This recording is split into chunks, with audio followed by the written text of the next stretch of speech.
Welcome back to another episode of Beyond the Sermon. I'm Matt Hotho, the Director of Production and Online Engagement. I'm Justin LaRosa, pastor of the Portico. Good to be here with you, sir. Yeah, thank you, man. It's good to be here with you as well. In our slightly redesigned studio, which if you're listening on podcast, you can imagine what that looks like. Well, the other thing is most people don't realize what all goes in that you all do to make this experience good. And so thank you. It's pretty cool in here. Yeah, it's nice. It's got more wood tones. Made the walls a little bit darker. Again, for you on podcast, we're trying to maybe imagine what this place looks like. We also got our Justin candle back. I don't know if that's in frame on the B cam, but Justin's gonna grab it, make sure we all get to see it. It reappeared here. I don't know who took it. I was angry that it disappeared. Yeah, no, thankfully whoever took it was convicted. Yeah. So speaking of anger, yes, maybe not towards candles, maybe bigger things going on in our lives. Yeah, much bigger. Can you summarize your sermon for us? Yes, I mean, the kind of take home point is if you don't own your anger owns you. And then, so I gave some practical ways to perhaps walk through that, and that there's a couple of different types of anger. And again, it's not just black or white, but in general, there's that righteous anger that emerges from love. When we see something in the world that doesn't seem right, where people are getting hurt, and that anger kind of wells up in us. And then there's the egoic kind of anger that's just more self-centered and selfish, when our pride, or we don't get what we want, or people aren't behaving the way we want. And those types of anger are we just experience that. And then the question is what we do with it. Because we can be angry righteously and still behave badly, right? Yeah. Or we can, be egoically angry and also behave badly. So what do we do in those instances? So we talked about that. Yeah, and I think both of those angers are dangerous. Yeah. Right. But anger is just anger, right? They can be dangerous. Yes. But anger is just anger. So it's what we do with it. Yeah. And that's what you're saying. Yeah. So I thought I could put myself volunteer as tribute and share with you something that I am angry about. Is that a mockingbird? It is from Hunger Games. Hunger Games. That's right. Yeah.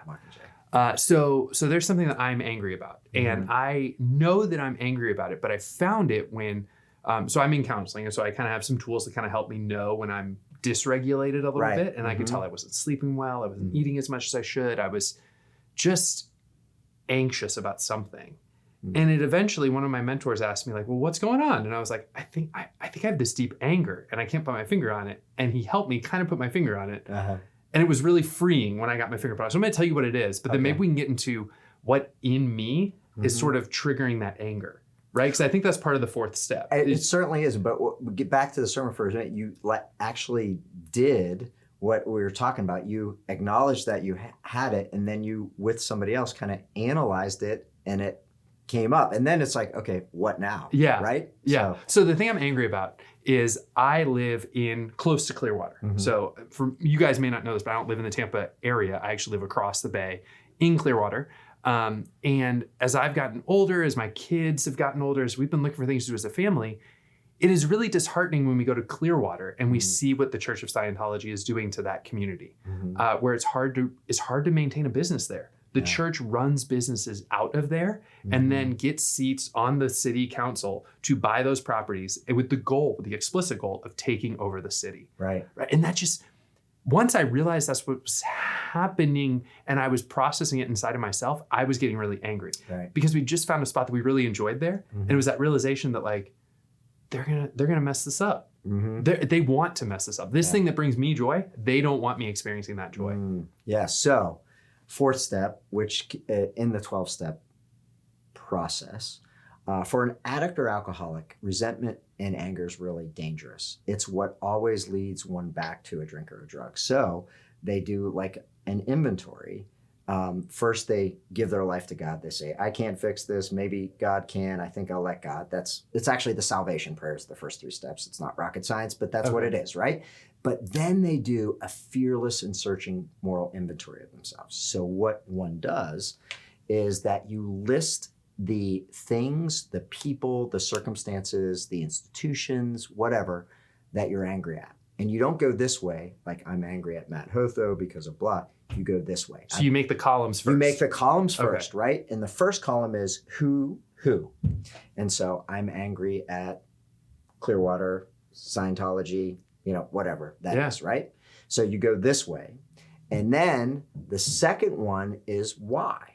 And so you've already named some of this. So maybe you bullet point, I'm angry because I want to enjoy clear water. It seems like the places that I might like will go away and that there's a conspiracy for them to be gone forever, right? Yeah. So that's the second column. So you're analyzing why.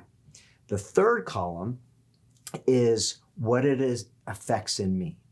And if you think about instinctual desires, actually the three temptation in the desert represents three instinctual desires. The first is security, survival. The second is esteem, approval, pleasure. The last one is power and control in Matthew. But this represents kind of 6 things. So here they are. Number 1, my pride. Is it affecting my pride? Number 2, is it affecting my self-esteem? Either what I think about myself or what I feel about myself. Okay, so that's number 2. Number 3, what other people think, right? So status, society, whatever. Number 4, personal relationships. So this is affecting a personal relationship. You actually started with my family doing stuff in Clearwater. So that might be one. Sexual relationships, sex in some way can institute anger, right? And then last, finances. And so usually it's more than one often, but sometimes it's one of these 6 things. And then the last one is what is my part of it? Now I add one when I work with people. I add, what is it that you're really afraid of? And really have people kind of think about what is it that's making me angry? Because usually anger comes from fear. And so writing down whatever that fear is, and then the hardest part for anyone is what is my part in this? And so so I think that the fear for me, right, is the loss of the opportunity, the fact that people who aren't playing by the rules are going to win. Yes, the justice part of it. The justice part of it. And admittedly, I would say I tend to catastrophize, where I would say I'm just jumping to the worst case scenario, and that in and of itself is making me angry. And that would be your part in it. Yeah. Right? So that's your part. Like, I have expectations that they should behave the way I think it. I think city council might be on that. The voters might be 100%. On that, right? Like if you keep on going down the road, you can kind of analyze it and step out of it and look at it and invite God into it. And then if you can't do anything about it, that's the real invitation, right? Like, how do I act? So we invite God into our anger. And then we hopefully, with some discernment with other people, decide how to act, right? Or am I going to do anything about this? Maybe you're not, right? Maybe it's just like too big. I don't know what to do. Like I get really pissed at the lack of affordable housing, right? And it gets me super angry. And so I've chosen to take some action around it, but I have to be really careful to not get consumed by it, right? Yeah, and I think that, so I'm going to bounce us off to another topic here just for the sake of time, but I think that's something I remember Richard Rohr talking about, why you need action and contemplation. Nailed if you don't have the both of them, right, you get this righteous anger that can sometimes not be centered or controlled or shaped through contemplation. You named it. And and I think that if you go to any kind of justice meetings, like I'm not talking about ours, but I mean like different justice people, if they're not practicing some kind of prayer and meditation, they end up kind of being the same energy, attacking with the same energy that is attacking them. Yeah. And so for me, how I balance that is 20 minutes of silence each day. And as a Enneagram 1 with a 2 wing, my core passion, shadow, sin is anger, right? And so it's been a practice for me that's transformed my life. And I still get angry and I still get resentful, but it helps me a lot. Yeah. Oh man, it's so hard. It is. It's so hard. And it's a practice. And it's just because you analyze it doesn't mean it's going to go away. Just because you invite God into it doesn't mean it's going to go away right away. Just because you're practicing to do something about it doesn't mean it go away. But it's that ongoing kind of loop. Practicing. I'll say that part of the journey for me, and this might be something that someone else can relate to who's watching or listening, is that you're right, the anger doesn't go away. But at least when it pops back up again and my stress level rises up or my cheeks flush, I can go, oh yeah, that's right. Okay, this is what it is. Right. This is where I have control and this is where I don't have control. And it kind of just goes back down for a second. That's right. Almost like I don't know, like training. It's just kind of, you're just training your mind to sort of respond to something that would otherwise have just kind of thrown you off. Just go, okay, this is the reality. Yeah.